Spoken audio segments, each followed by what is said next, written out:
kita akan membuat keyakinan kelas. Ya. Jadi yang pertama yang anak lakukan nanti adalah menulis pada kertas topik ini peraturan-peraturan yang ada di sekolah atau keinginan atau impian kalian yang ingin kalian ciptakan di kelas kita. Gitu ya. Masing-masing anak nanti boleh menulis 1, 2, 3 terserah. Ya. Jadi nanti setelah menulis peraturan yang ada di sekolah kita serta keinginannya yang ingin diwujudkan di kelas kita, silakan nanti ditempel di peraturan kelas, menempelnya secara digital, gitu ya. Silakan ditulis bagian yang dibaliknya ya, karena ini kan ada kayak lemnya, baru yang di depan sini ya, dilihat dulu.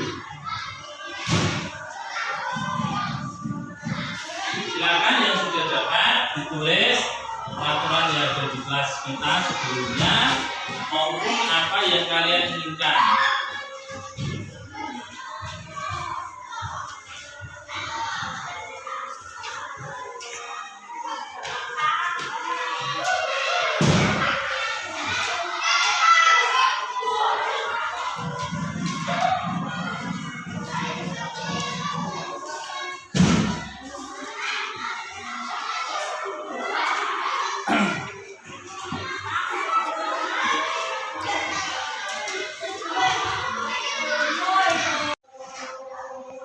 Silakan ditulis dengan rapi keinginan kalian dan peraturan yang ada di kelas kita sebelumnya.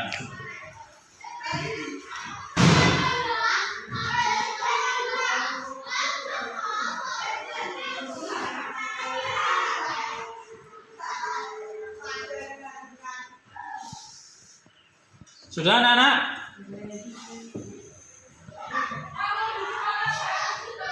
Yang sudah sini ya, ya diberi nama, masing-masing kertasnya diberi nama ya. Silakan ditempelkan sesuai urutan absen ya, sesuai urutan absen biar bisa tertib. Silakan.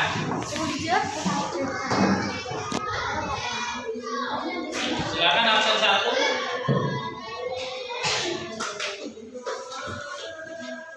Absen 2,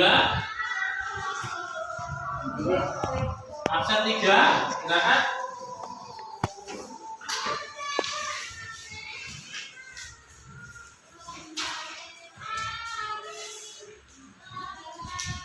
Absen 4, 5, 6, silakan. 4, 5, 6, 4, 5, 6. Bawahnya aja.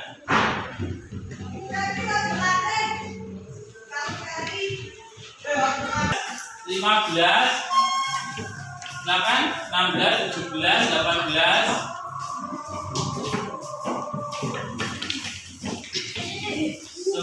19, 20. Di bawahnya juga ada.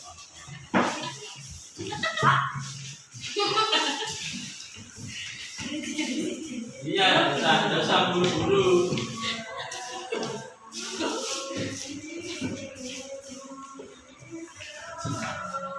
Silakan, absen terakhir. Masa silakan.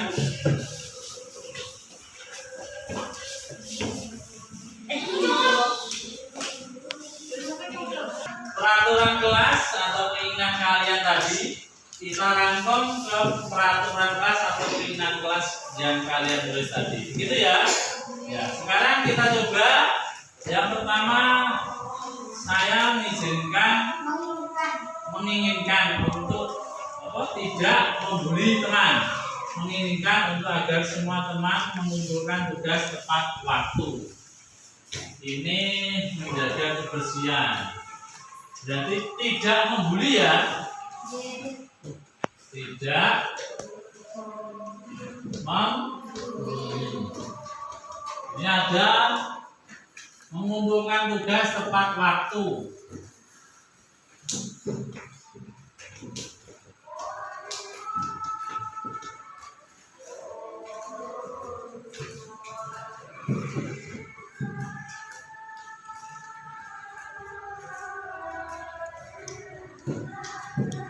Selanjutnya, menjaga kebersihan lingkungan kelas. Menjaga, ini siapa ini? Mas Alif. Menjaga kebersihan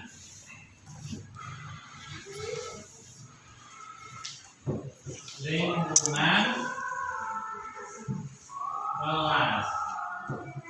Ini bisa. Selanjutnya apa ini? Tidak mengejek nama orang tua, membuli ya. Melaksanakan piket sama. Selanjutnya piket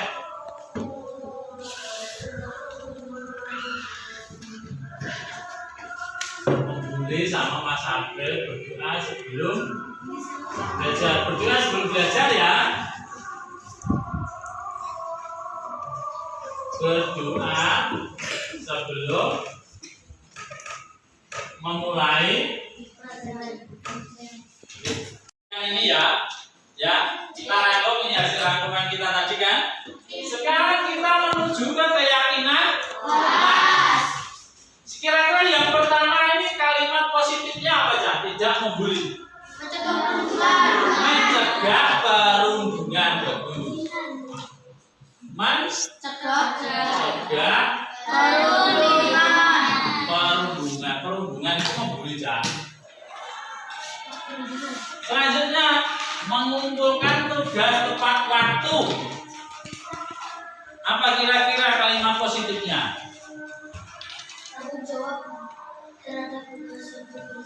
Bertanggung jawab terhadap tugas. Ya. Bertanggung jawab terhadap tugas sekolah ya. Terhadap tugas semuanya ya. Selanjutnya membersihkan lingkungan kelas. Apa? Menjaga kebersihan kelas. Menjaga kebersihan kelas. Selanjutnya yang nomor 4, berdoa ya. Berdoa sebelum memulai pelajaran dan sholat 5 waktu. Setuju itu? Setuju. Oke. Berdoa sebelum pelajaran dan sholat 5 waktu.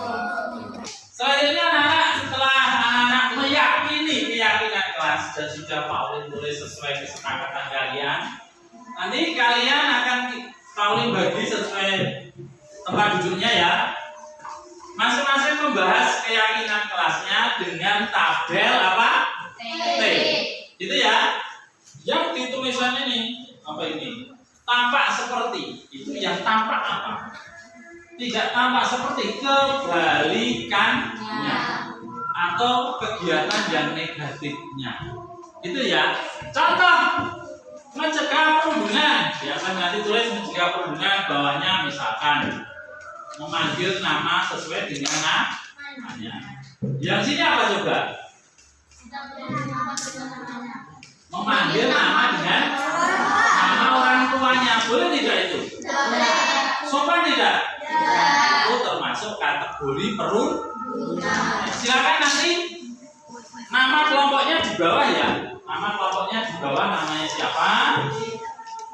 Silakan ditulis segera biar nanti kita bisa melanjutkan ke langkah selanjutnya.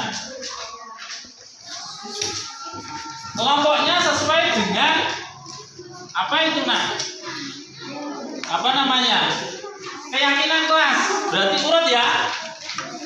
Keyakinan kelas nomor 1, nomor 2, 3, 4, 5, 6, dan 7. Gitu Gitu ya.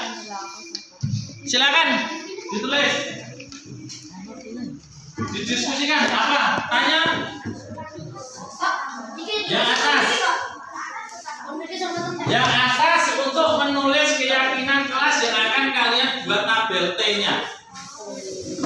Ditulis masing-masing. Untuk kelompok 1 mencegah perundungan sudah ditulis. Silakan. Kelompok 2 bertanggung jawab terhadap tugas. Kelompok 2.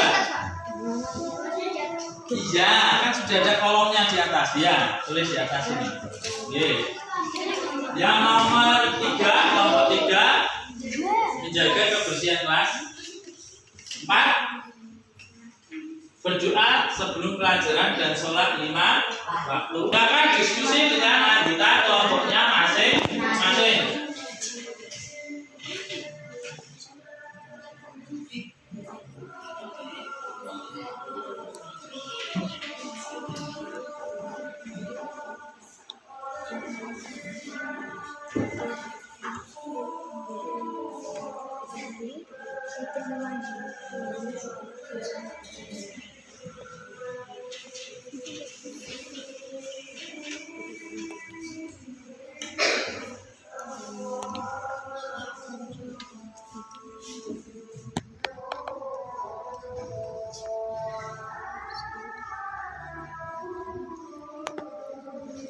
Silakan didiskusikan, dicurahkan apa yang ingin ditulis.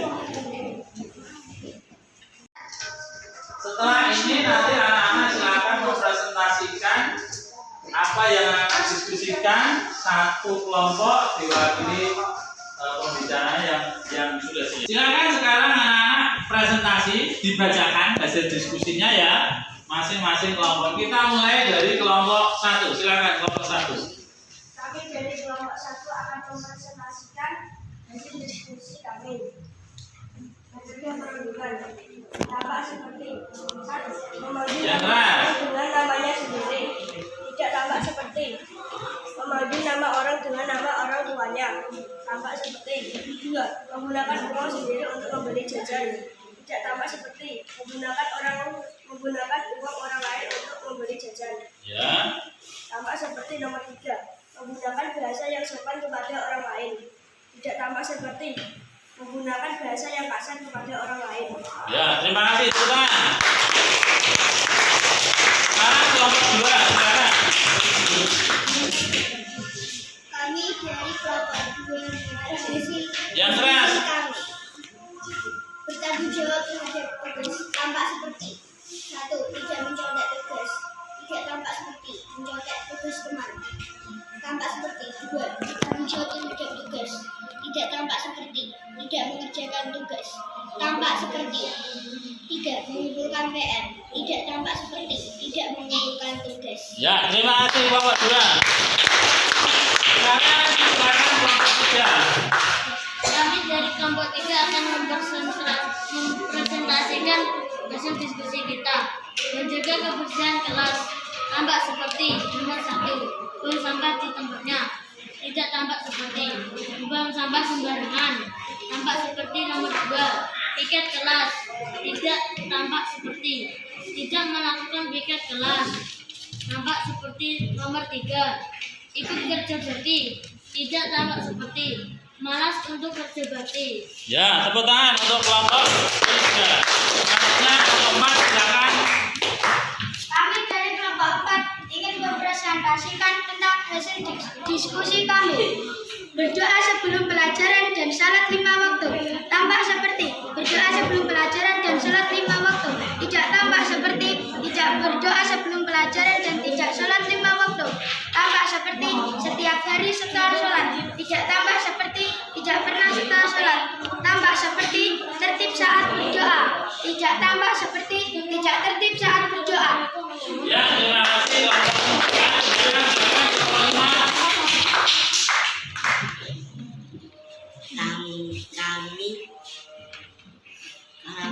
Kami dari kelompok 5 akan mempresentasikan hasil diskusi saling menghargai, menghormati, dan berperilaku sopan, tampak seperti satu berdiri bersama antar kelas, tampak seperti saling bermusuhan antar kelas, tampak seperti dua memakai bahasa yang sopan, tidak tampak seperti berbicara kepada guru dengan seenaknya, tampak seperti tidak mendengarkan pendapat dari teman yang disampaikan, tidak tampak seperti tidak memperhatikan teman saat berpendapat. Ya, terima kasih.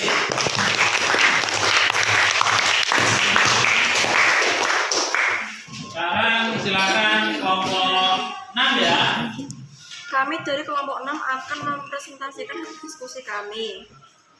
Tampak seperti berangkat sebelum bel masuk, tidak tampak seperti berangkat setelah bel masuk, tampak seperti memakai seragam sesuai jadwal, tidak tampak seperti tidak memakai seragam sesuai jadwal, tampak seperti tidak keluar kelas terus menerus, tidak tampak seperti keluar kelas terus menerus. Ya, sudah? Oke, terima kasih. Kelompok 7. Kami dari kelompok 7 akan mempresentasikan hasil diskusi kami melakukan 5S. Tampak seperti senyum ketika bertemu bapak atau ibu guru. Tidak tampak seperti ketika bertemu atau tidak. Tampak seperti salam ketika masuk kelas. Tidak tampak seperti tidak mengucapkan salam ketika masuk kelas. Tampak seperti berperilaku sopan ketika bertemu bapak atau ibu guru. Tidak tampak seperti tidak berperilaku sopan ketika bertemu bapak atau ibu guru. Ya, terima kasih atas diskusi kelompok. Setelah selesai, silakan dikumpulkan hasil pekerjaannya pada Paulin. Urut sesuai kelompoknya ya. Kelompok 1. Silakan kelompok 2, kelompok 3, kelompok 4, kelompok 5, kelompok 6, dan kelompok 7.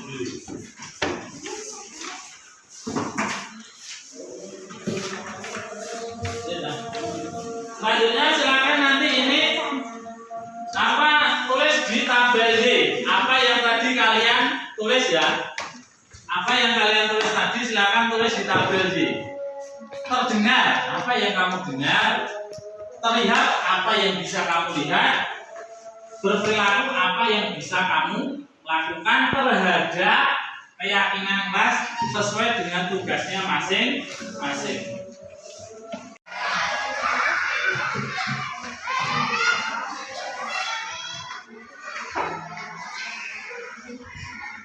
Yang itu ya, yang biasa kamu lihat, kamu dengar ya, dan yang biasa kamu lakukan di kelas tentang keyakinan kelas.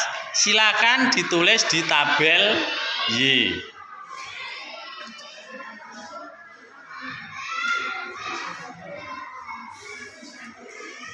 C.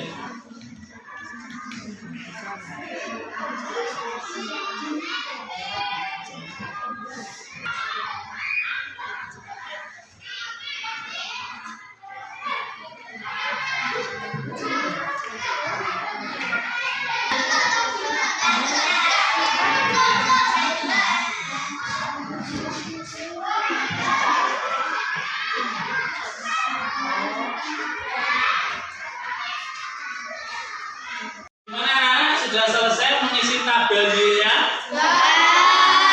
Sekarang langkah selanjutnya silakan nanti kalian baca hasil diskusi kalian ya, nanti dibaca per kelompok biar nanti teman-temannya yang lain bisa mendengar. Itu ya? Silakan sekarang Kami dari kelompok 1 akan mempresentasikan tabel D. Terdengar, tidak mengecek nama orang tua dengan berkata yang seperti tempat melihat dalam memisahkan orang yang sedang berkelahi. Jarang membahas sesuatu alfa agar tidak berkata kasar kepada teman, berperilaku atau tidak melakukan mencegah diri. Kami dari kelompok 2 akan mempresentasikan tabel Y.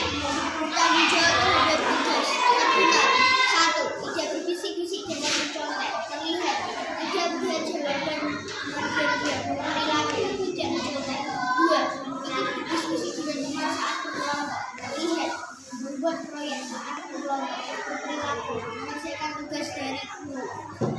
Kami dari kelompok 3 mempresentasikan tabel menjaga kebersihan kelas. Terdengar nomor 1. Kalau tiket datang lebih awal. Terlihat banget rajin saat tiket. Berperilaku mau menjaga kebersihan kelas. Terdengar nomor 2. Kita harus membuang sampah pada tempatnya. Terlihat saling membuang sampah pada tempatnya. Berperilaku membuang sampah pada tempatnya. Terdengar nomor 3. Kita semua harus ikut kerja bakti. Terlihat Alif selalu ikut kerja bakti. Berperilaku selalu ikut kerja bakti agar lingkungan kita bersih. Kan tabelnya hasil diskusi kami. Keyakinan kelas, berdoa sebelum pelajaran dan sholat 5 waktu. Terdengar, Ra, kita harus berdoa sebelum pelajaran dan sholat 5 waktu. Terdengar, kita harus sholat 5 waktu. Terdengar, Sa, kita harus berdoa sebelum pelajaran. Terlihat, rata-rata semua teman berdoa sebelum pelajaran dan sholat 5 waktu. Romat sudah menyetorkan sholat 5 waktu setiap hari. Alam sudah berdoa sebelum pelajaran. Berperilaku melaksanakan sholat 5 waktu. Berdoa dengan tertib saat pelajaran. Tidak berbicara saat berdoa. Kami dari kelompok 5 akan mempresentasikan yang berisi saling menghargai, menghormati dan bertanggung jawab. Terdengar 1. Tidak bermain dengan rokok. Terlihat anak yang tidak diajak bermain akan menyendiri. Berlaku menemani anak yang mandiri. 2. Mendengarkan pendapat orang lain. Terlihat bermain sendiri saat orang lain berpendapat. Berperilaku mendengarkan pendapat orang lain dan teman. Terdengar berperilaku sopan kepada orang yang lebih tua. Terlihat menggunakan bahasa yang tidak sopan kepada orang yang lebih tua. Berperilaku saling menyapa kepada orang yang lebih tua. Ya, terima kasih ya Mas. Kami kelompok 6 akan mempresentasikan tabel Y. Berangkat tepat waktu dan menjaga ketertiban kelas. Terdengar Alif jangan keluar kelas terus. 2. April jika mau keluar kelas terus bilang bapak ibu guru. Jangan bikin gaduh kelas. Terlihat 1. Alam jarang keluar kelas. 2. Tapi tidak pernah gaduh di kelas. 3. Emas selalu menjaga ketertiban kelas. Juga akan mempresentasikan tabel Y. Lakukan 5S. Terdengar 1. Jarak ketika berbicara dengan bapak atau ibu menggunakan bahasa bapak. 2. Jelas ketika masuk kelas mengucapkan salam. Terdengar 1. Sama berbicara kepada bapak dan ibu menggunakan bahasa bapak. 2. Ternyata bapak dan ibu berbusuk ketika bahasa kesadaran. Berperilaku 1. Senyum ramah kepada teman-teman. 2. Sopan ketika bertemu bapak dan ibu. Ya, terima kasih. Ya, terima kasih anak-anak. Itu tadi tabel Y yang sudah kalian diskusikan dengan masing-masing kelompok. Setelah ini nanti Pak Ulin akan mencoba untuk membuat poster keyakinan kelas. Langkah selanjutnya nanti anak-anak pasang bersama-sama dan nanti kita tanda tangani bersama. Betul ya? Sekarang silakan dikumpulkan tabel Y-nya mulai dari kelompok 1. Silakan kelompok 2, kelompok 3, kelompok 4, kelompok 5,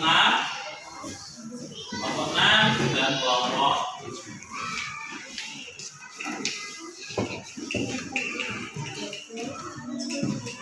Anak-anak, sekarang anak-anak berdiskusi tentang keyakinan kelas di masing-masing kelompok. Sementara itu Paulin akan mengeprint poster keyakinan kelas yang telah kalian sepakati. Terima kasih anak-anak.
Terima kasih anak-anak, kalian masih bersemangat untuk kegiatan hari ini.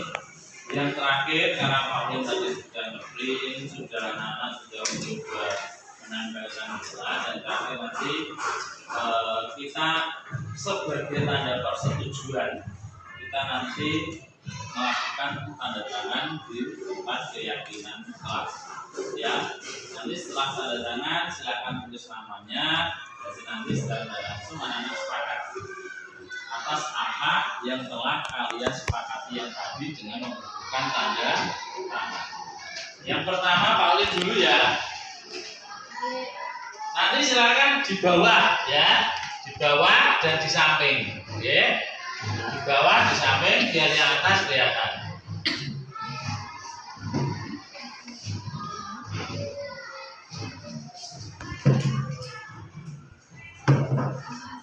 Silakan urut absen 1, 2, 3, 4, 5.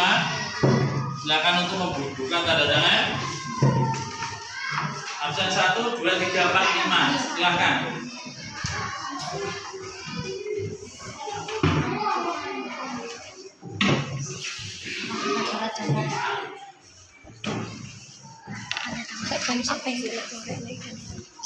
Yang rapi ya.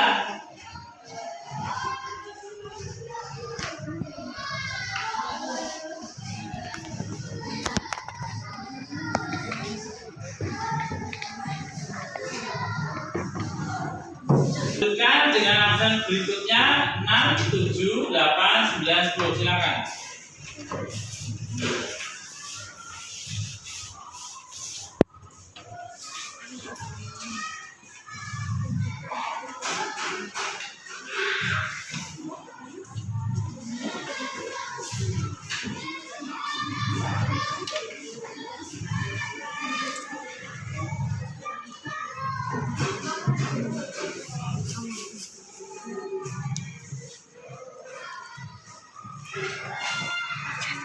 Dilanjutkan absen selanjutnya 11 sampai 15. Silakan.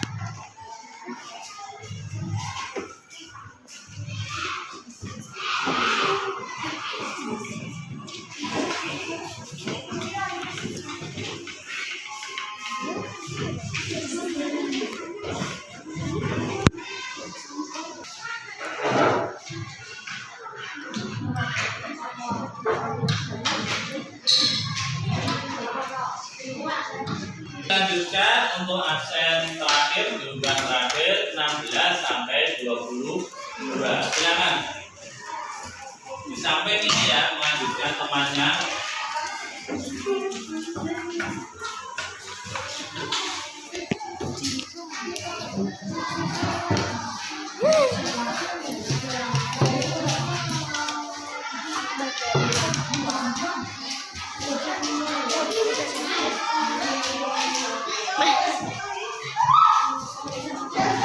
Terima kasih anak-anak sudah membubuhkan tanda tangan di keyakinan kelas kita.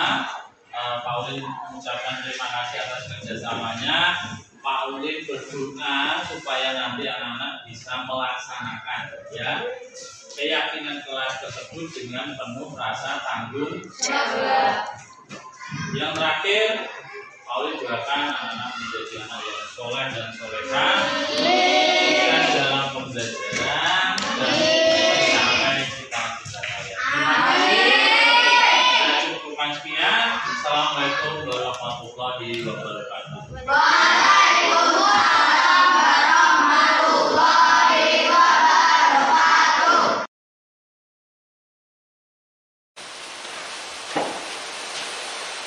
Assalamualaikum warahmatullahi wabarakatuh.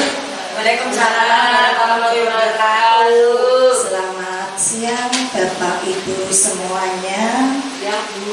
Selamat datang di kegiatan diseminasi penyebaran dan pemahaman menyebarkan pemahaman dan penerapan pengalaman budaya positif pada siang hari ini di Sekolah Dasar Negeri Sitirjo. Yang kami hormati Bapak Muhammad Ulinuha sebagai pemateri, yang kami hormati Ibu Kepala Sekolah SD Negeri Sitirjo, yang kami hormati Bapak Ibu Guru yang saat ini semoga selalu diberikan kesehatan oleh Allah Subhanahu wa Ta'ala. Bapak Ibu yang berbahagia, mari sebelum kegiatan pada hari ini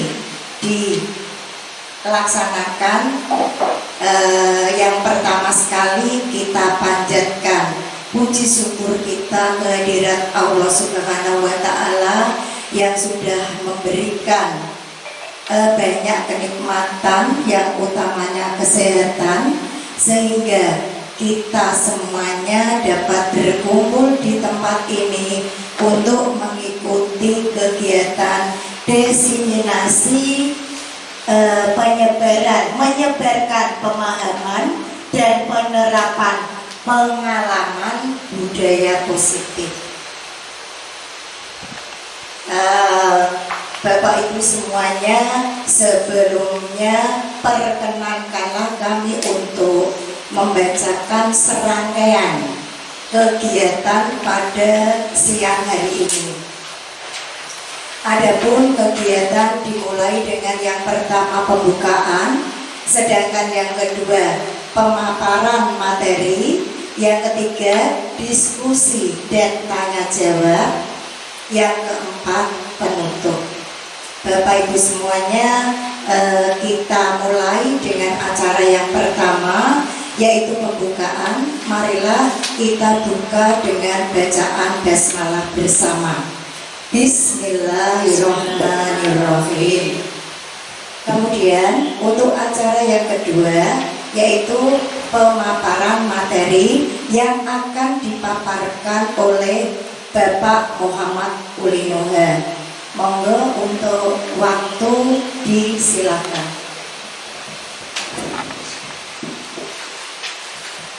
Terima kasih waktu yang diberikan kepada saya. Assalamualaikum warahmatullahi wabarakatuh. Selamat siang Bapak Ibu semua. Pada kesempatan kali ini, pertama-tama marilah kita panjatkan puji syukur kehadirat Allah Subhanahu wa Ta'ala yang telah memberikan nikmat iman Islam, juga nikmat kesehatan, sehingga kita dapat berkumpul di ruangan ini dengan keadaan sehat. Yang kedua, salawat serta salam kita aturkan dari junjungan Nabi Agung Muhammad SAW, karena dengan limpahannya nanti kita semoga mendapat syafaat di yaumil akhir. Terima kasih Bapak Ibu pada kehadiran siang hari ini. Kami akan mencoba untuk menyebarkan pemahaman dan penerapan pengalaman budaya positif.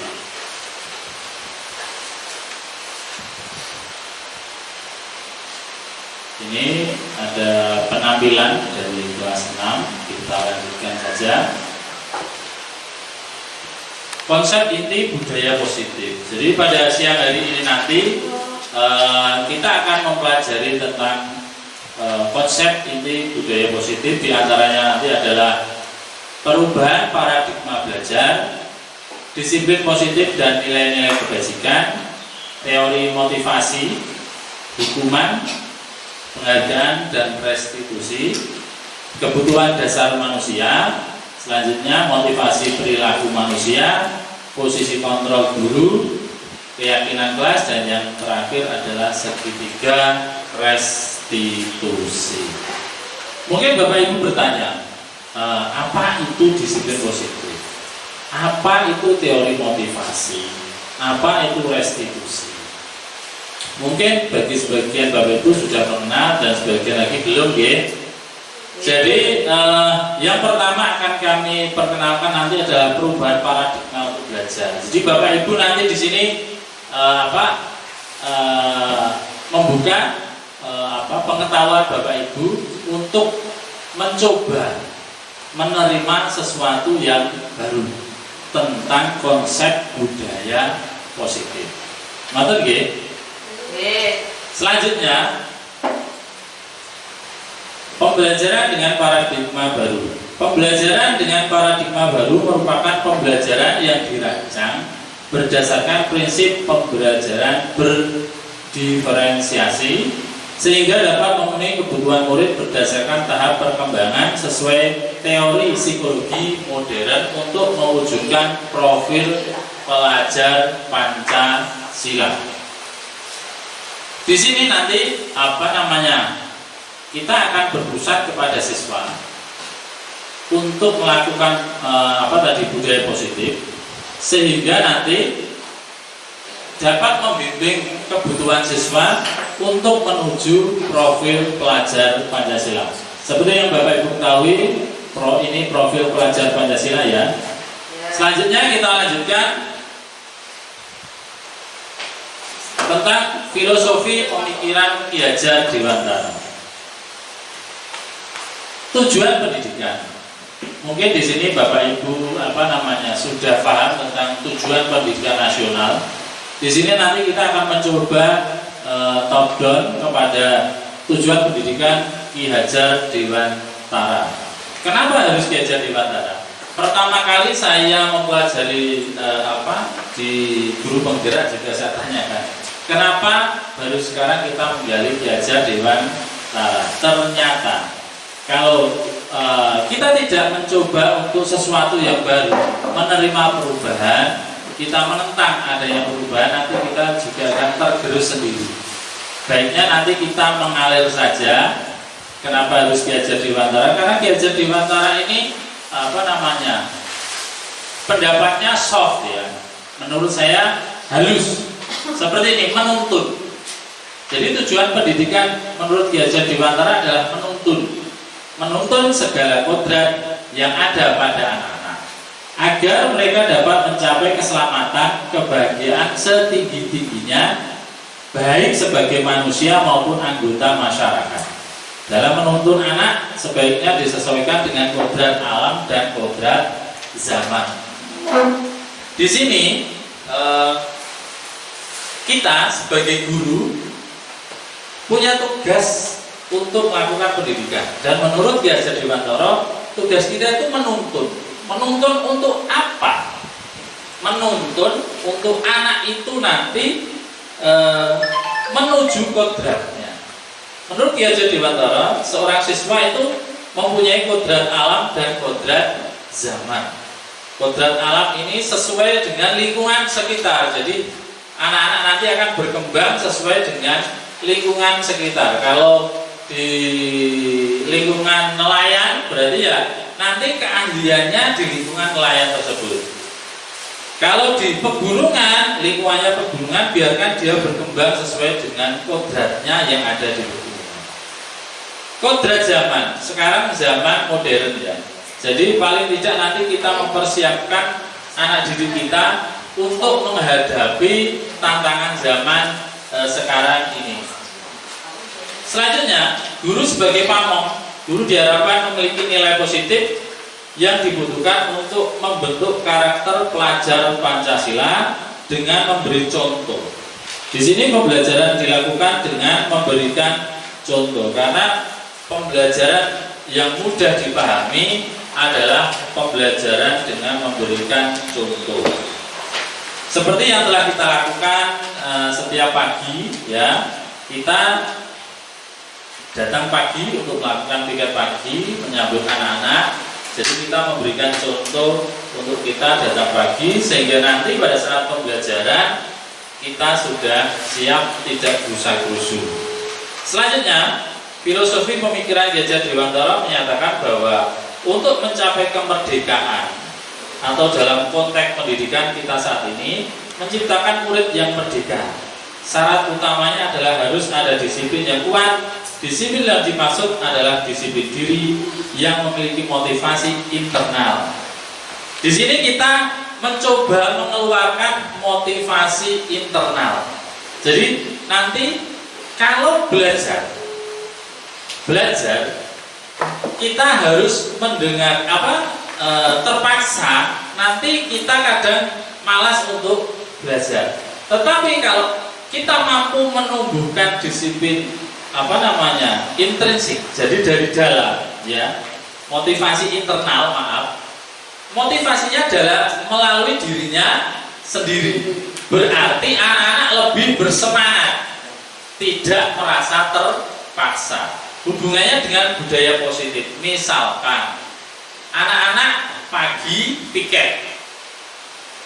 Kalau piket, kita suruh piket, kita paksa untuk piket, berarti motivasinya eksternal, dipengaruhi oleh orang di luar tubuhnya.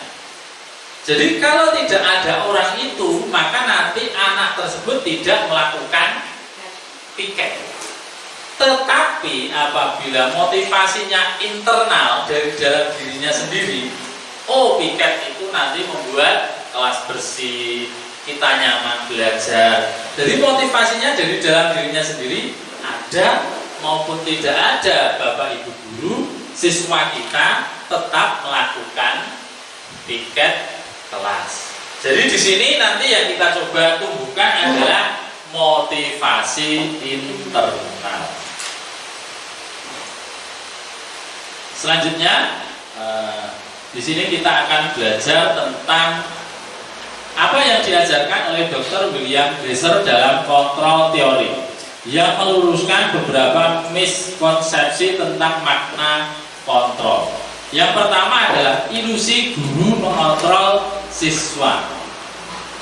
Mungkin Bapak Ibu sudah mengajar puluhan tahun, ya, ada yang baru 10 tahun, ada yang 30 tahun. Kita di dalam kelas itu sebenarnya sedang mengalami ilusi. Ilusi apa? Ilusi mengontrol murid. Sebenarnya bukan kita yang mengontrol murid, tetapi murid itu sendiri yang membiarkan dirinya untuk dikontrol oleh pihak luar, yaitu kita sebagai guru. Hal ini nanti menyebabkan sesuatu yang beda. Kita nanti akan pelajari hal itu.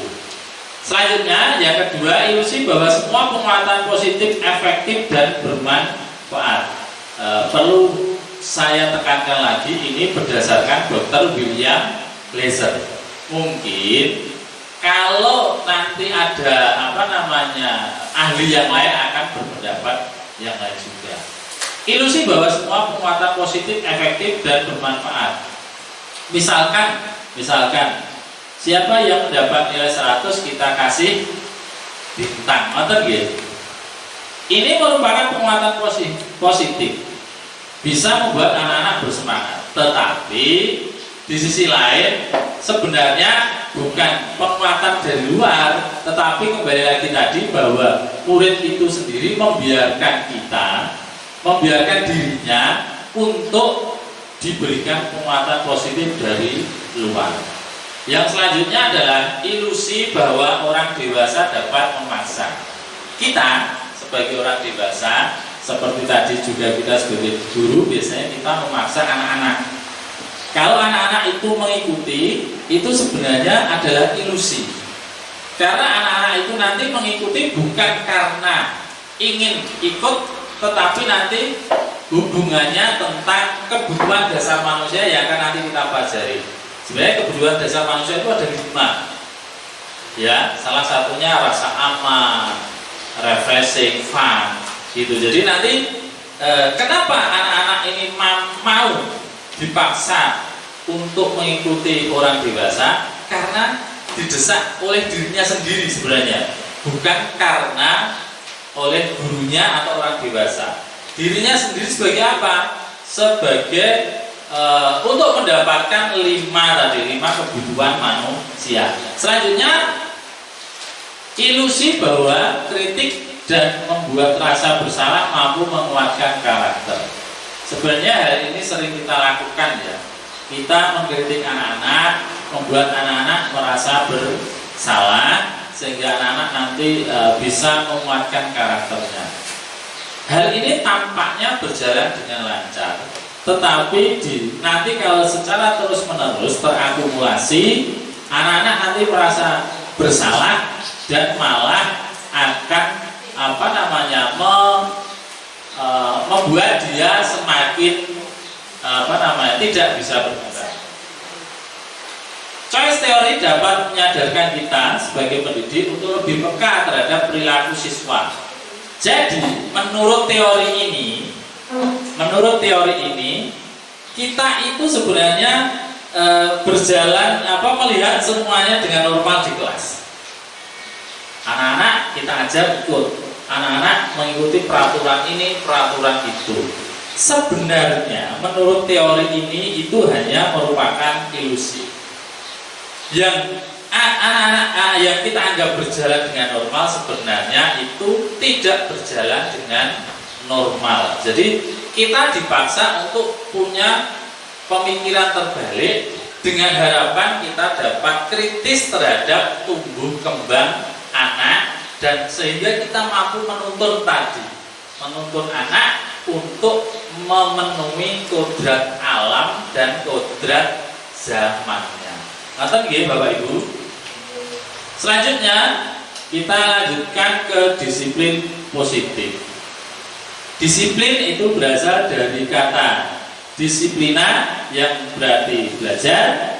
Disiplin mengacu pada disiplin diri yang memiliki tanggung jawab terhadap apa yang dilakukan berdasarkan nilai-nilai yang diyakini. Berarti untuk melakukan disiplin, anak-anak itu butuh keyakinan. Ini terilusi tadi. Jadi kita memaksa anak-anak untuk disiplin. Kelihatannya itu berjalan. Menurut teori tadi, itu sebenarnya ilusi. Jadi anak-anak ini melakukan sesuatu yang diyakini. Bukan kita yang berhasil memaksa anak, tetapi anak yang berhasil meyakini dirinya untuk melakukan apa yang kita anjurkan. Menurut teori choice theory ini tadi ya. Selanjutnya, sebagai pendidik tujuan kita adalah mewujudkan peserta didik yang memiliki disiplin diri sehingga mereka berperilaku mengacu kepada nilai-nilai kebajikan universal dan memiliki motivasi intrinsik untuk mengubah perilaku ke arah yang lebih baik. Disiplin positif merupakan salah satu cara penerapan disiplin yang bertujuan untuk menunjukkan kesadaran serta memberdayakan peserta didik tanpa imbalan. Jadi di sini disiplin positif akan coba kita terapkan di sekolah kita dengan tanpa imbalan, ancaman ataupun hukuman. Maksudnya di sini apa Bapak Ibu? Disiplin positif di sini mencoba menggali tadi keyakinan dan motivasi internal. Kita mencoba menumbuhkan motivasi dalam diri anak tersebut. Di sini ada contoh-contoh nilai kebajikan yang ada di sekolah, ya, ada toleransi, rasa hormat, integritas, mandiri. Jadi kita mencoba dengan program sekolah supaya nanti anak-anak bisa melaksanakan toleransi, rasa hormat, integritas, mandiri, menghargai, dan lain sebagainya. Yang selanjutnya nilai-nilai kebajikan yang sekarang menjadi visi dan misi yang kemarin kita bahas adalah tentang profil pelajar Pancasila. Kebetulan ini yang sudah melakukan kurikulum merdeka adalah kelas 1, kelas 2, kelas 4, dan kelas 5. Yang belum kelas 3 dan kelas 6 ya Bapak Ibu. Profil pelajar Pancasila di sini beriman dan bertakwa kepada Tuhan Yang Maha Esa dan berakhlak mulia, berkebinekaan global, gotong royong, mandiri, kreatif, dan berpikir kritis. Semoga saja nanti anak-anak kita bisa kita bimbing, kita tuntun untuk menuju profil pelajar Pancasila. Nilai kebajikan nilai yang disepakati bersama terlepas dari suku, bangsa, agama, bahasa maupun latar belakang. Jadi nilai-nilai kebajikan ini bebas dari unsur suku agama. Jadi semua suku, semua agama, semua bahasa, semua latar belakang meyakini kebajikan tersebut. Nanti kita akan belajar tentang kebajikan yang harus kita keyakinan yang akan kita terapkan di kelas kita masing-masing. Selanjutnya teori motivasi, hukuman, dan penghargaan serta restitusi. Yang pertama adalah motivasi. Apa itu motivasi?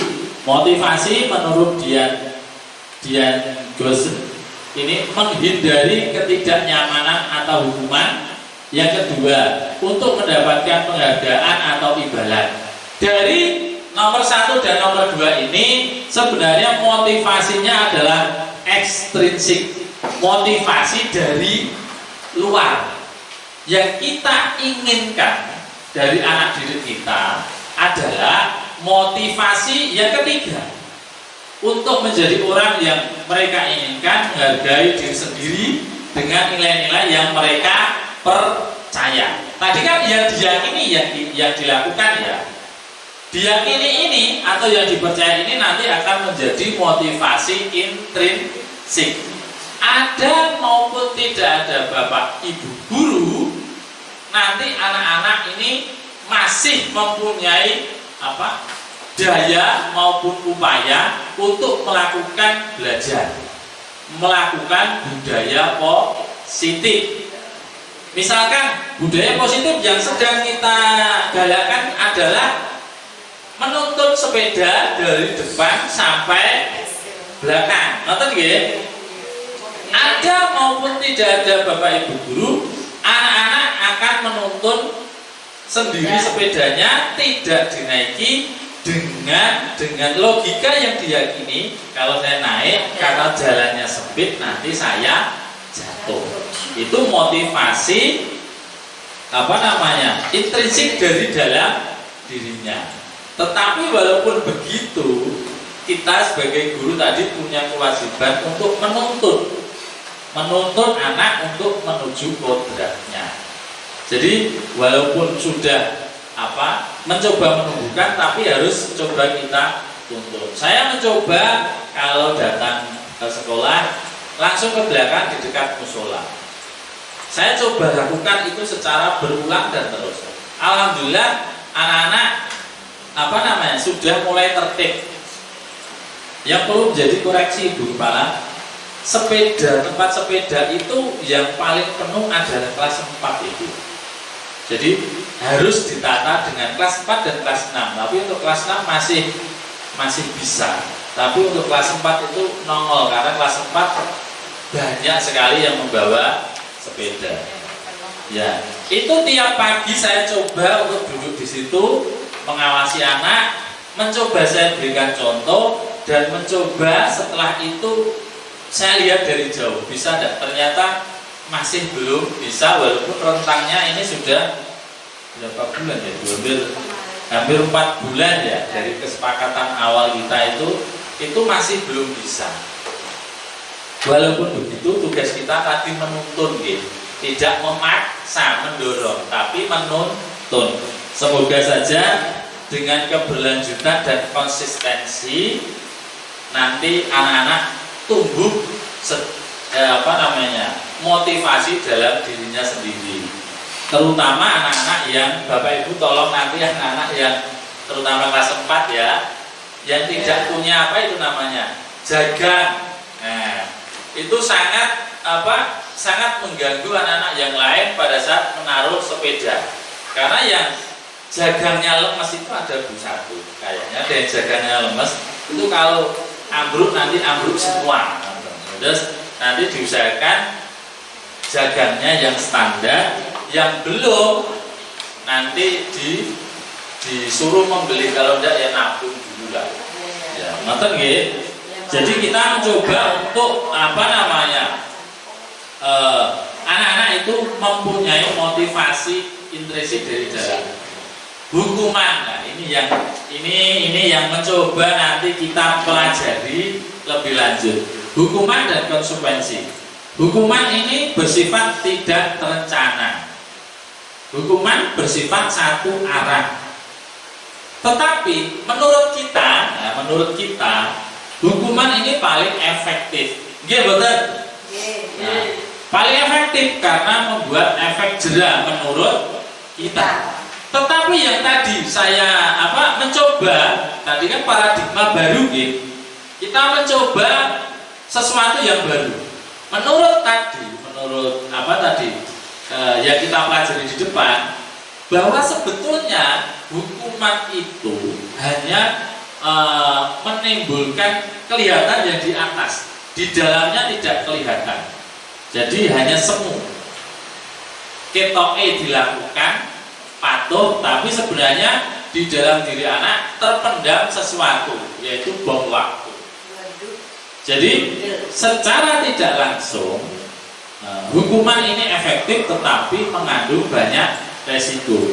Di sini nanti kita mencoba akan melakukan sesuatu yang beda pada pertemuan kali ini tentang budaya positif. Selanjutnya konsekuensi, sama sih. Tetapi konsekuensi ada perbedaan. Konsekuensi ini terencana dan disepakati. Murid dibuat tidak nyaman dalam jangka waktu pendek. Hasilnya hampir sama dengan hukuman. Karena di sini nanti yang ingin kita timbulkan adalah motivasi dari dalam diri siswa.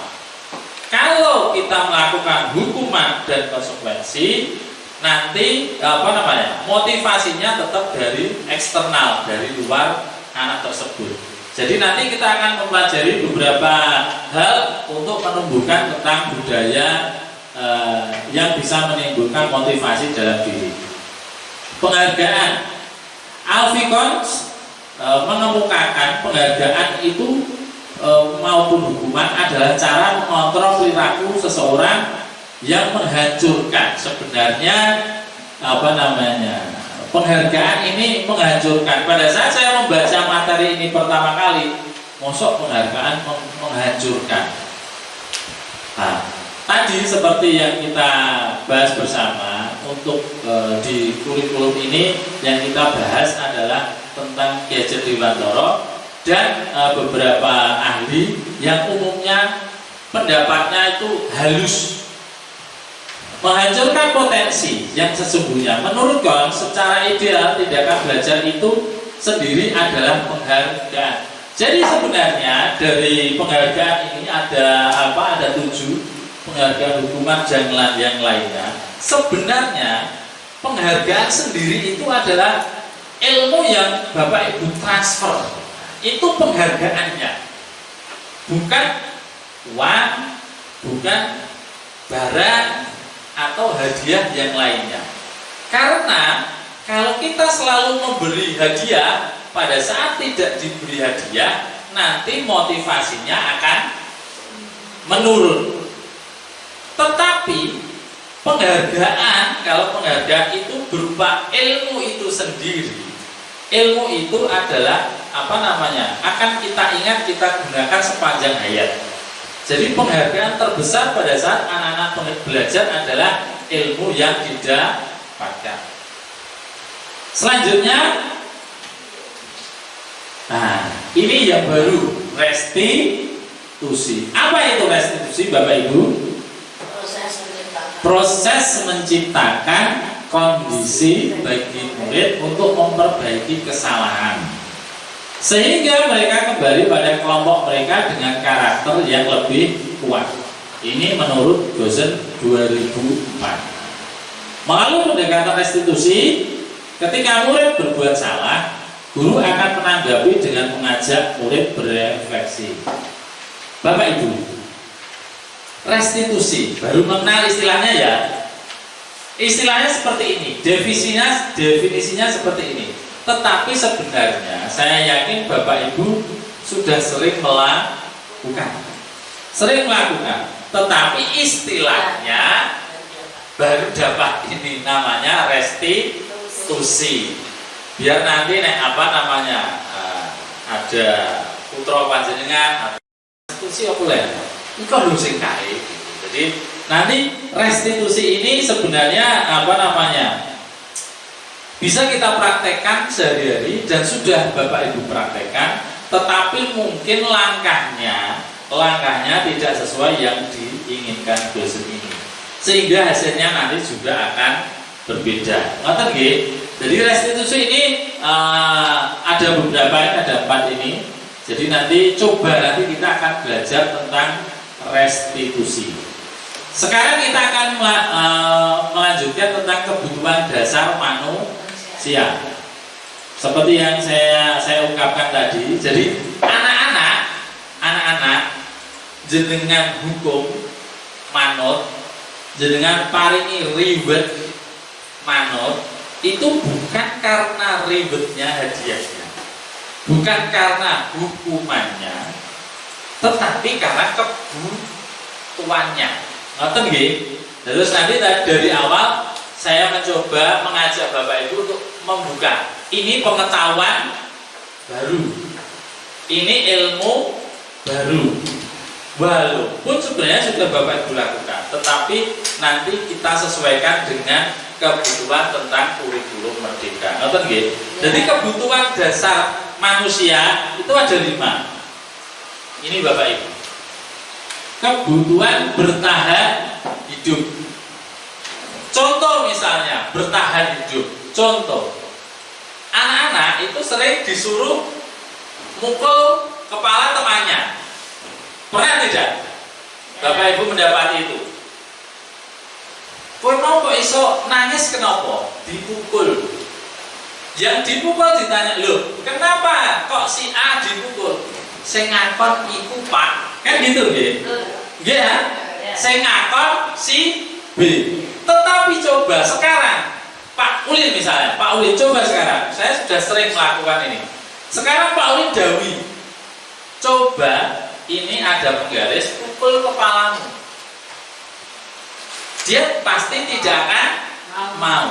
Tidak akan mau itu bukan karena takut Bapak Ibu, tetapi memenuhi kebutuhan hidupnya untuk bertahan. Tadi kan, loh kenapa kok kamu pukul? Saya ngakon si A, karena dia mah pengen bertahan. Piye carane? Pokoknya aku orang salah, sing salah wong liya. Aku ya bener, wong aku mau dikongkon. Kan ngoten. Nah, dari sini kita memahami kebutuhan dasar manusia tadi. Walaupun manusia kok Pak, wong kowe cilik, walaupun masih kecil, walaupun anak-anak, tapi kebutuhan dasar ini melekat menempel pada mereka. Selanjutnya, kasih sayang dan rasa diterima. Pernah tidak Bapak Ibu mendapati anak-anak nek dolanan dhewean tidak diterima teman-temannya? Pernah tidak? Pernah nggih? Ya. Sebenarnya dia itu juga pengen didekati, pengen disayangi. Tetapi kadang di dalam klub sekolah itu di kelas itu ada gengnya, ngerti nggih? Ya. Itu untuk masuk ke dalam itu susah. Ya, sebenarnya geng itu juga sama, ingin disayang, ingin diterima. Jadi sama seperti kita orang dewasa. Jadi kebutuhan dasarnya adalah dicintai. Bapak Ibu kan pengen dicintai suaminya toh? Ya tidak? Ya. Iya, pengen dicintai anak-anaknya kan? Sama juga. Anak-anak juga sama, pengen diberi kasih sayang dan rasa diterima. Sekarang penguasaan, harga diri untuk dianggap pemimpin berprestasi diakui. Seperti tadi penguasaan, misalkan ada anak yang menangis dipukul, padahal yang mukul ini itu yang nyuruh orang lain. Orang lain ini kebutuhan dasarnya ingin menguasai teman-temannya. Seperti di kelas saya. Nah, di kelas saya ini ada anak yang sangat berpengaruh. Itu sebenarnya anak-anak yang lain seperti Mas Alif yang selalu menjadi korban. Sebenarnya itu juga punya punya rasa menguasai.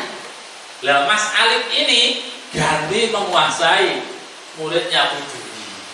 Nah, terus secara tidak langsung jadi anak-anak itu juga ingin menguasai dengan metode yang dia miliki. Kita sebagai guru di sini tadi tugas kita menuntun, jadi kita harus mengetahui situasi dan kondisi peserta didik. Selanjutnya kebebasan. Anak-anak pengen mandiri, memiliki pilihan, mencoba hal baru, mampu mengendalikan arah dirinya. Contoh seperti Mas David, muridnya Bunja. Itu kalau pakai baju kan dirinting ya Bunda. Ya. Itu karena apa? Dia sedang melakukan kebutuhan dasarnya yaitu kebebasan. Nah, selanjutnya kesenangan. Kesenangan tadi biasanya godani adik-adik kelasnya, bermain, humor, tertawa. Ini tentang kesenangan. Sebelum kita lanjutkan kepada motivasi perilaku, nah motivasi ini sama tadi yang kita bahas, motivasi ekstrinsik dan motivasi intrinsik. Yang kita ingin kembangkan adalah motivasi intrinsik. Biar tidak bosan, kita ya Bu, latihan tepuk ya. Ya. Kita nanti akan tepuk keren. Tepuk keren. Mohon nanti Bapak Ibu mencoba kita bersama tepuk keren. Contohnya tepuk keren. Aku keren, kamu keren, kita keren. Oke, gitu ya. Nah, ben orang ngantuk, nggih. Nah, coba kita coba. Tepuk keren. Aku keren, kamu keren, kita keren. Oke, gitu ya. Bisa ngantuk? Kalau masih ngantuk, kita adakan permainan. Kerso? Siap. Nah, kita coba. Kita adakan permainan Bapak Ibu. Ben orang ngantuk. Nah, ini saya bawakan bola ya. Sepur-sepuran. Iya, sepur-sepuran. Ini ada bola. Masing-masing yang di depan. Ini tak matikan dulu kipasnya. Yang di depan tak paringi bola berbeda jenis. Beda warna. Yang kecil, Pak. Ya, berbeda warna. Yang kecil aja. Semuanya dapat Bu. Nah, semuanya dapat. Nah, Aku pink. Aku keren. Masing-masing Bapak Ibu guru diparingi 4 ya. Cukup kok. Cukup, sudah dihitung Bu, santai saja Bu. Bisa berjalan. Nggih. Yang satu. Nah, ini ya. Kurang kuning. Beda. Kuning. Nah, boleh ya? Kita coba sekarang nanti kita bermain kayak anak-anak zaman dulu. Ya. Yang depan nanti silahkan Bapak Ibu tutup matanya. Nah, yang belakang nanti memegang pundak yang di depan. Pundak yang di depan dengan kodenya masing-masing. Saya tidak akan memberikan hadiah karena ribet tadi mematikan kreativitas. Atau nggih? Ribetnya cukup tepuk tangan. Jadi masing-masing peserta yang di belakangnya, berarti yang paling belakang, silakan nanti memberikan kode. Klek-klek, pokoknya ini nanti bisa digeser. Contoh misalkan, silakan orang yang digeser, silakan jenengan bersepakat. Orangnya nanti tak taruh secara acak. Ngerti nggih? Ya benar lah. Orangnya mana? Ini apa namanya ini? Pink. Ya maaf lah. Ya pink. Jadi nanti silahkan pink ini dipindah ke sisi yang lain. Nek jatuh tidak masalah. Yang pindah yang depan. Yang pindah yang depan, tangan matanya tertutup. Ngerti nggih? Terus jenengan berembuk dulu. Oh, nek tak ceblek ping pisan berarti bunderan bola sing nomor 1. Engko nek tak ceblek ping pindho, ting ting berarti yang nomor 2. Ngoten nggih? Ben ora ngantuk. Wah, wis kita dilupakan. Yang masang saya. Jenengan hanya bersepakat nek warna kuning. Engko tak ceblek ping pindho, nek warna merah tak ceblek ping telu, terserah kesepakatan. Bola nanti saya acak. Bolanya ya sekarang silakan ditutup.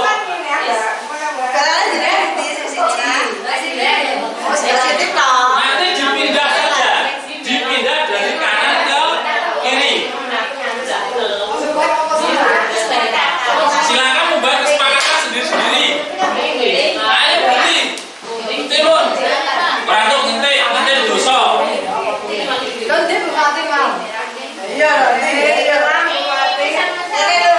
Letaknya ya ada yang 2, ada yang 3 terserah. Yang paling cepat menang. Maksudnya gini loh. Ini Bapak Ibu ini nanti tak taruh di sini. Pun secara acak. Jadi bukan ini nanti tak acak. Secara urut gini. Buktinya misalkan Pak Ulin bilang, silahkan pindah bola biru. Biru kan di sini. Piye carane yang tutup mata ngerti posisine biru nang kene, tak pindah nang kene. Ngoten. Nek glindeng Pak, nek glindeng terserah mbok piye carane. Siap?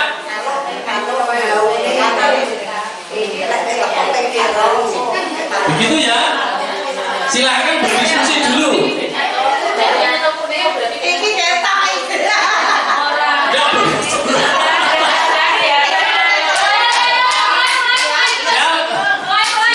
Bukan. Ini berapa Bu? Sudah siap? Sudah siap?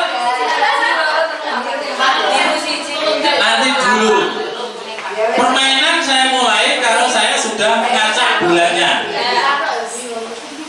Kalau yang berbicara muni berarti nanti itu kalah. Nyanyi, nek nyanyi gak suwi nanti. Gitu ya. Sudah siap? Bapak Ibu tidak boleh di sampingnya, tetapi di belakang. Kan dari kodenya Bu, kode jawilanya. Saya yang menentukan. Bapak Ibu silakan ambil geser merah. Jenengan ngambil tok yang mengarahkan yang di belakang. Oke? Nyeblek ya. Tidak boleh bicara tapi nyeblek, tidak boleh bicara. Bertiga bisa, berturut-turut tapi karena ini 2 jenengan kok kalah berarti 2 aja. Ya siap? Siap? Kalau ketok Bu, tidak boleh Bu. Ayo kita yakin kita bisa.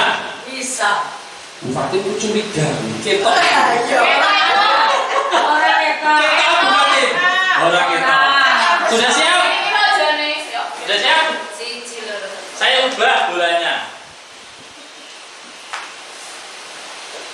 cukup digeser ke kanan dan ke kiri. Terus ini siapa? Untuk siapa lo? Dulu dia lewat kesepakatan kelompok. Tidak boleh bicara. Siap? Tidak boleh diraba. 3, 2, 1. Silakan pindah yang warna biru.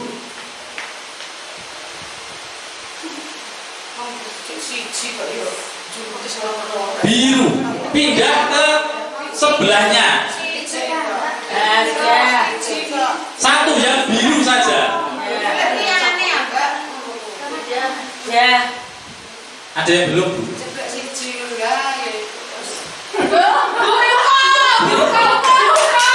Digeser sebelah kiri. Nah, dipindah ke kiri laptop.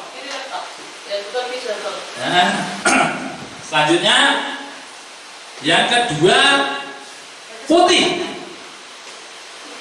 Setelah dewe dari. Setelah dewe kari ya bener dong. Iya. Selanjutnya orang tuh ngomong ya. Nah, bahasa Jawa. Yang pink.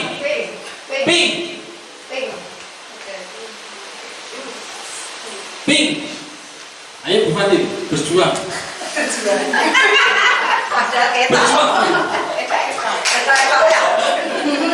Yang paling cepat ini nanti menang. Ya. Silakan geser kembali yang di kiri warna putih. Kiri ke kanan. Terakhir. Ya.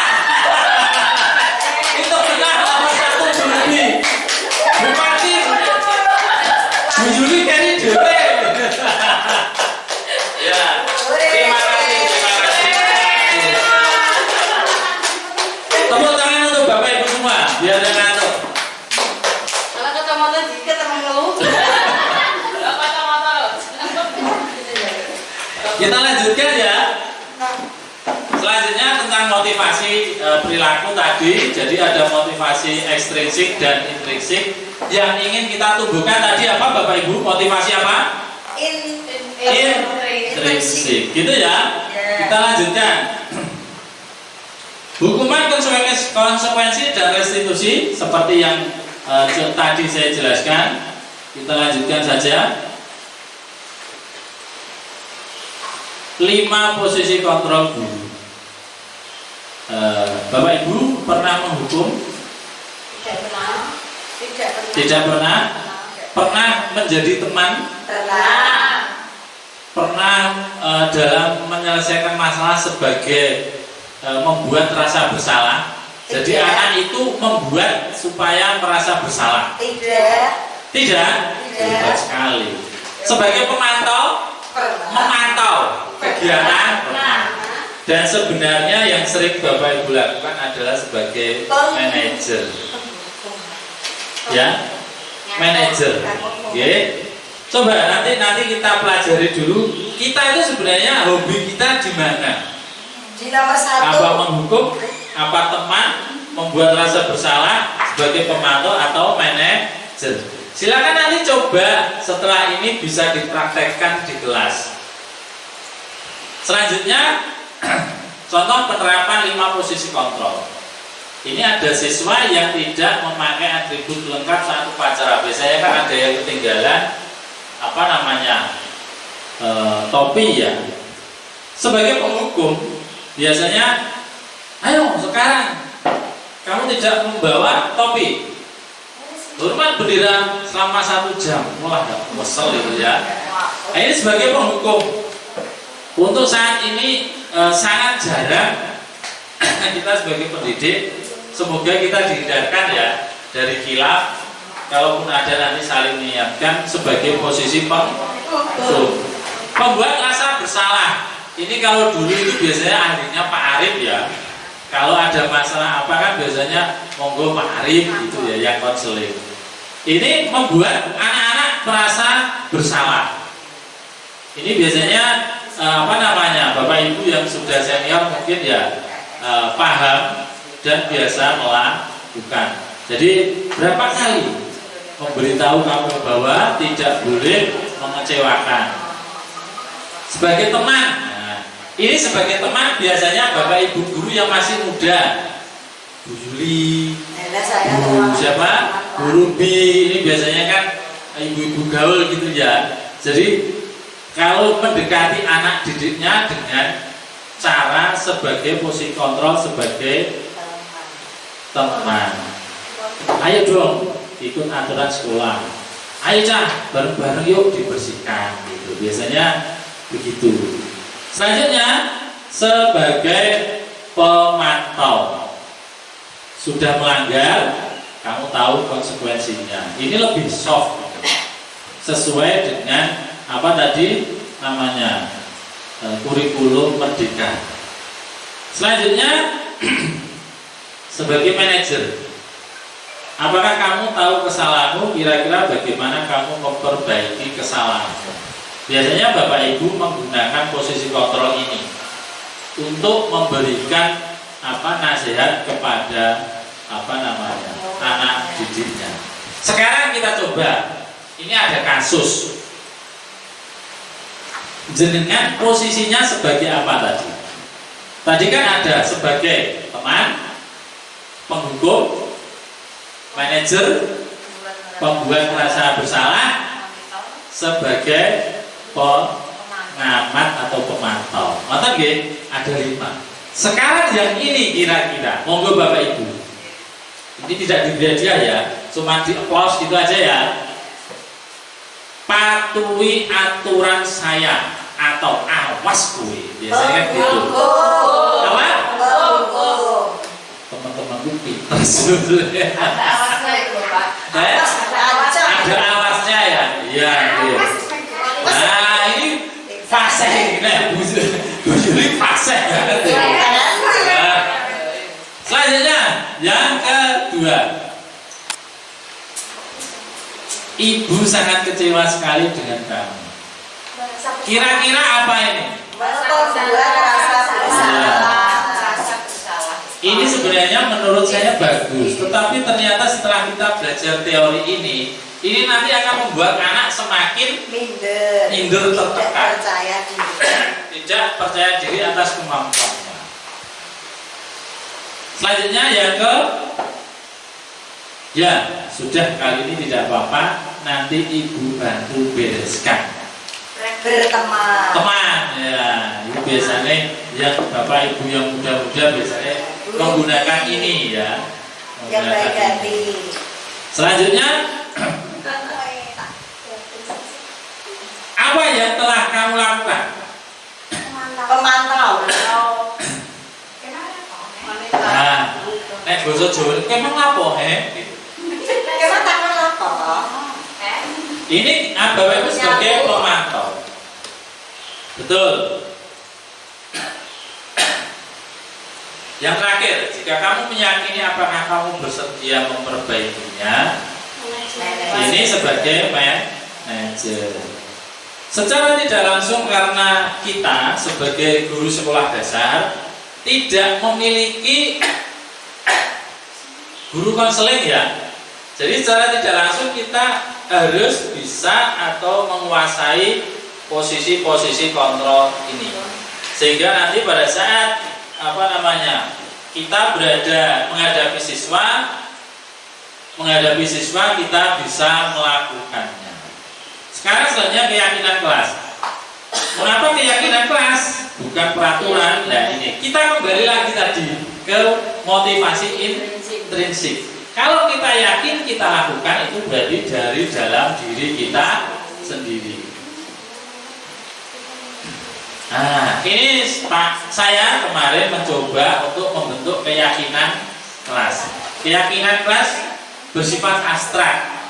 Ya, kalau dia meyakini, anak-anak meyakini nanti mudah untuk melakukan. Silakan nanti setelah yang pertama adalah mengidentifikasi peraturan yang ada di kelas. Kemudian kita buat kalimat positif. Setelah membuat kalimat positif, baru kita menuju ke keyakinan kelas. Setelah keyakinan kelas nanti kita membuat tabel T.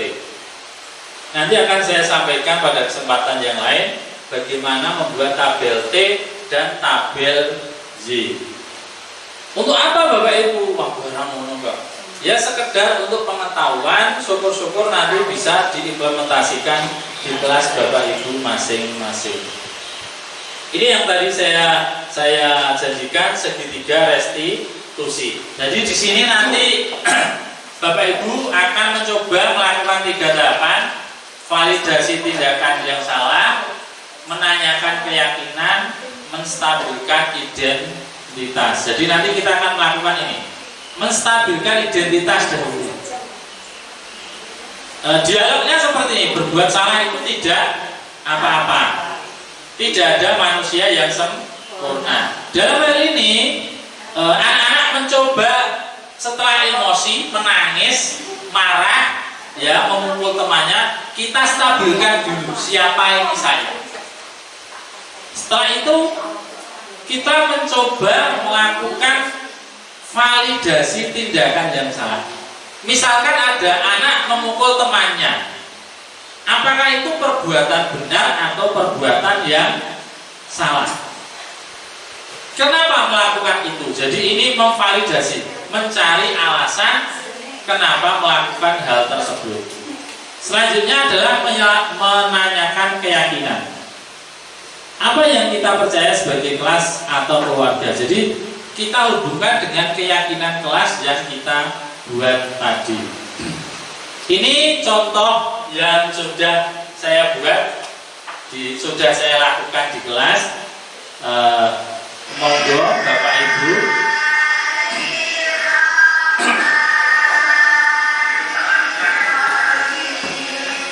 Ini ada kasus anak terlambat masuk kelas.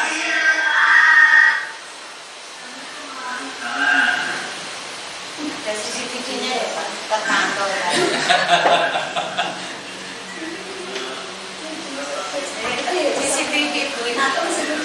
CCTV itu kayak aku kalau saya latihan Ujian dari ini.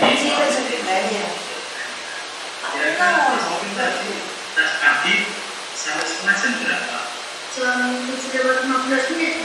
Jam berapa? 7:15. Sekolah kita masuk jam berapa, Mas? Jam 7. Ini mencoba menstabilkan dulu. Masuk sekolah. Dia aktif gitu dia.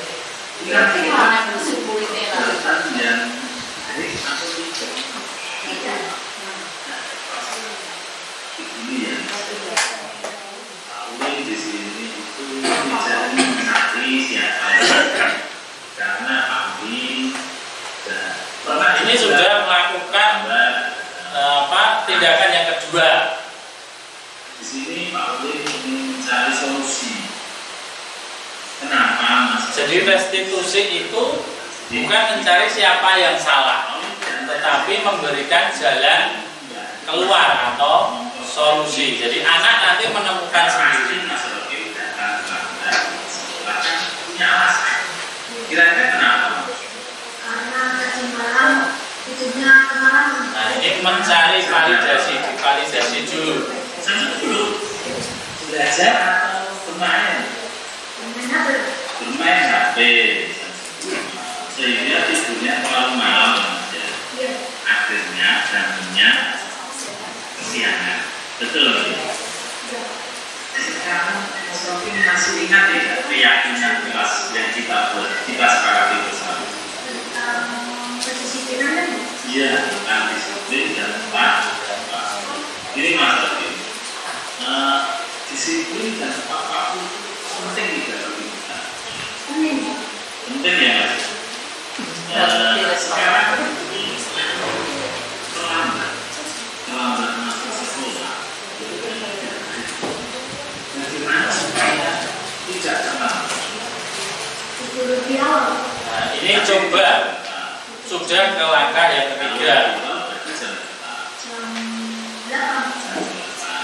Pertama itu. Terus yang lainnya apa yang kira-kira bisa Mas Rofi lakukan? Pemasangan alarm. Kalau pemasangan alarm, Pak Uli memasangnya sekali.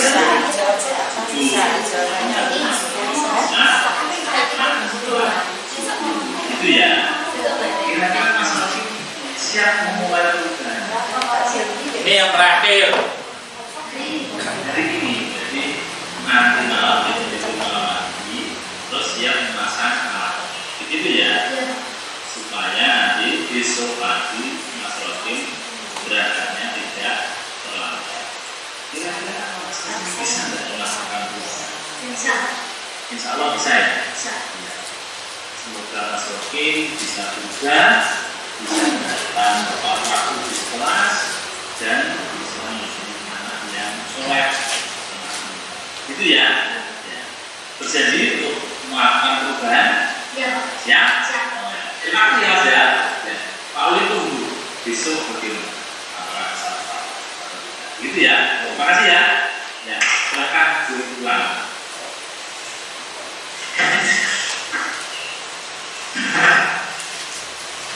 Hati-hati ya. Itu tadi contoh penerapan segitiga restitusi yang saya lakukan di kelas saya. Dan ini adalah respon dari anak. Saya senang sekali diajak Pak Ulin untuk memahami masalah dan mencari solusinya. Terima kasih Pak Ulin. Jadi anak merasa senang, gembira karena anak-anak sudah melakukan direstitusi tanpa beban maupun kesalahan yang lain. Ini contoh yang kedua. Nah, ini mencontek. Ini Mbak Cantika mencontek. Jadi pada saat ulangan dia mencontek dikarenakan tidak siap dalam melakukan ulangan. Monggo nanti Bapak Ibu coba dipraktekkan di kelas masing-masing dan saya yakin Bapak Ibu sudah sering melakukan hal seperti ini. Cuma istilahnya dan tekniknya mungkin berbeda untuk saat ini.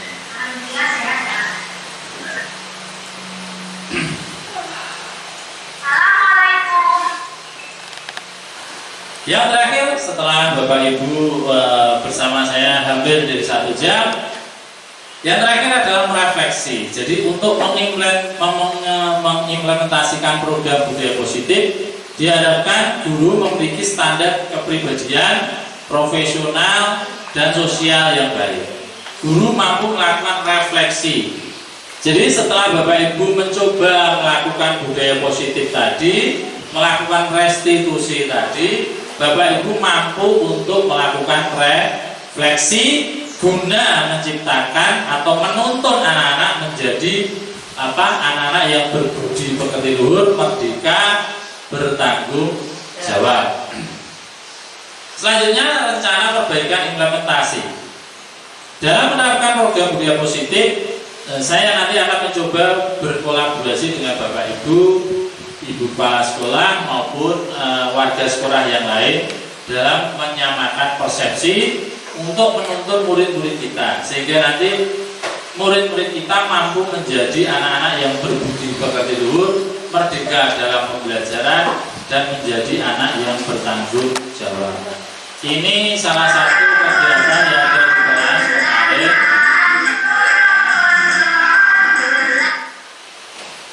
Terima kasih atas perhatian Bapak Ibu pada siang hari ini. Semoga apa yang saya sampaikan bermanfaat. Sebelum kita menutup, saya menutup kegiatan pada kali ini, kita yel dulu SD Sidoarjo Ibu. Nah, masih ingat Bapak Ibu? Masih ingat Bapak Ibu? Lupa? Nah, nanti dicolin Ibu kepala sekolah. Kita coba SD Sidoarjo. Bisa jaya luar biasa. Kita ulang lagi 1, 2, 3. SD Sidoarjo bisa jaya luar biasa. Tepuk tangan untuk Bapak Ibu semua. Terima kasih. Kurang lebihnya saya mohon maaf apabila ada tutur kata yang kurang berkenan. Terima kasih atas kehadirannya. Selamat melaksanakan budaya positif di sekolah kita.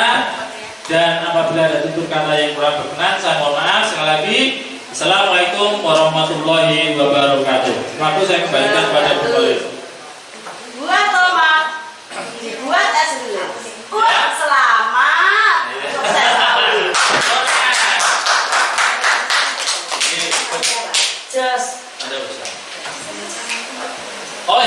Yes.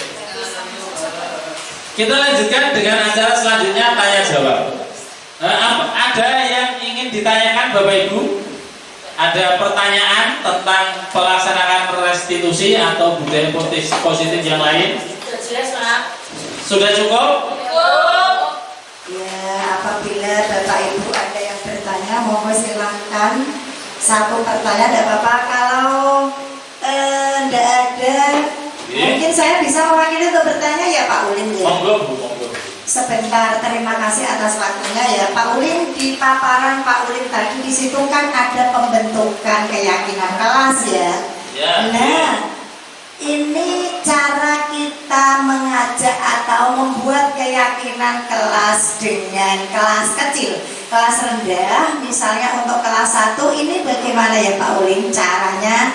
Sedangkan di kelas 1 itu dia diajak komunikasi, diajak membaca itu kan belum bisa ya Pak Ulin. Nah, cara Pak Ulin untuk mengajak atau membuat keyakinan tersebut bagaimana ya? Terima kasih terima kasih pertanyaan yang diberikan. Saya akan mencoba menjawab walaupun posisi saya di kelas 6. Mencoba membuat keyakinan kelas di kelas rendah. Seperti yang kita yakini tadi atau seperti filosofi Ki Hajar Dewantara, kita menuntut. Jadi pembelajaran kita adalah filosofinya menuntut.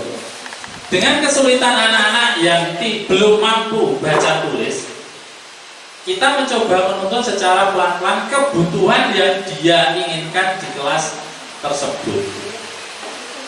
Dan saya yakin di antara siswa-siswa kelas 1 sudah ada yang mampu menulis. Kalaupun belum ada yang mampu menulis tetapi pengen menyampaikan keinginannya yang ingin dicapai di kelas, bisa kita bantu secara lisan, kita tuliskan di kelas.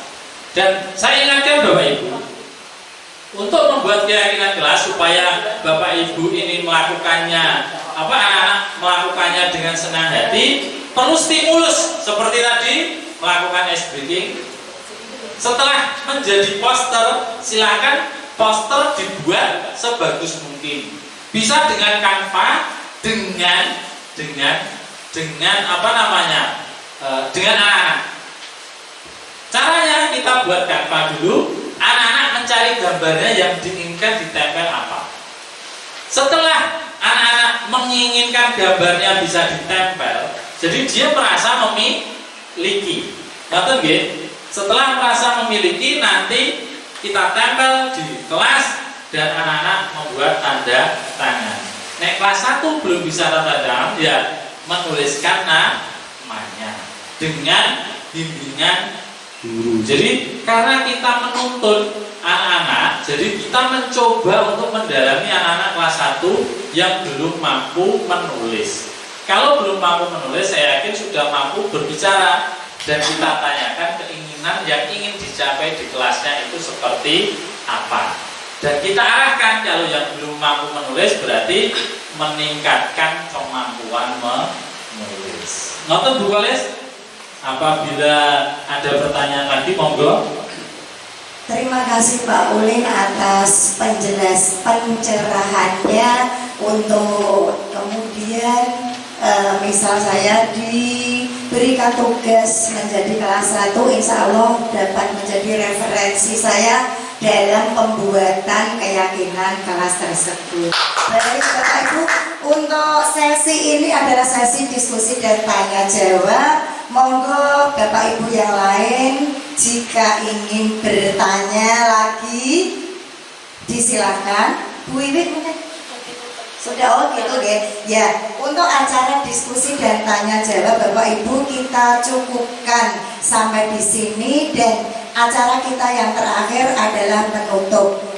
Semoga kegiatan diseminasi penyebaran pemahaman budaya positif ini dapat bermanfaat untuk kita semua, utamanya untuk Bapak Ibu guru dan secara umum dapat diaplikasikan atau budayakan kepada anak didik kita di sekolah dasar SD Negeri Sitirejo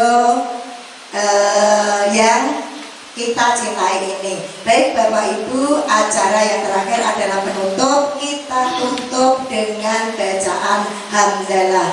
Alhamdulillahirabbil alamin. Saya sebagai moderator secara pribadi jika ada salah-salah kata mohon maaf ya Bapak Ibu.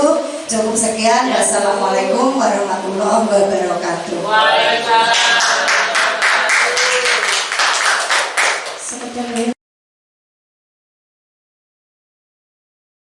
Assalamualaikum warahmatullahi wabarakatuh. Nama saya Ibu Kholisah Tiniswa, mengajar kelas 5A di Sekolah Dasar Negeri Sitirejo ini.